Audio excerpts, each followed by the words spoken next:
Ngoja kuku wewe. Nini mtumishi? Ngoja. Simama hapo. Ni nini bwana? Unakuja na kimbelembele siku. Yaani leo huko kazi au huko kazi? Siko kazi, si ndio hii kazi hapo. Yaani umefunga choo mtumishi. Choo zinalipishwa. Ati zinalipishwa. Tumeanza kulipisha. Uchaona nimeandika pale kwa gate. Nimewaekea pricing. Ya kufanya?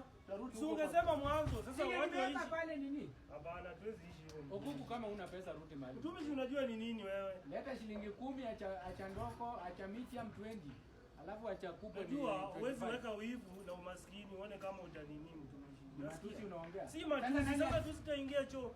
Nani unajua nani anaoshanga? Si mimi unaosha na ni kazi yako. Bas. Kwani uko hapa kwa kazi sasa gani na gani? Wameniambia nifunge nilipishe. Sina mambo mingi. Kama shilingi ngapi na nyumba mnapunguza bei? Nimekuambia shilingi 10 acha ndoko na 15 acha miti ya 20. Miti kubwa Ndio mnigani mimi na mnaanza kuongeza mnakula vitu zingine mpaka imekuwa. Nataka nikulipe na simu. Lipa na simu. Namba. Sasa pesa inaenda kwa mdozi. Kama nina mdozi hapa nitapeleka huko. Kwani unakuja kuniambia vile tunalipana hapa? 07 Ngoja kwanza hata sijafika mahali. Najua mimi ni wale mnatukana. Yaani umeamua kabisa hii mwaka utalipa ndugu yangu tutasurvive. Hata kupumua naona kama utaanza kulipisha. Kupumua unacheza.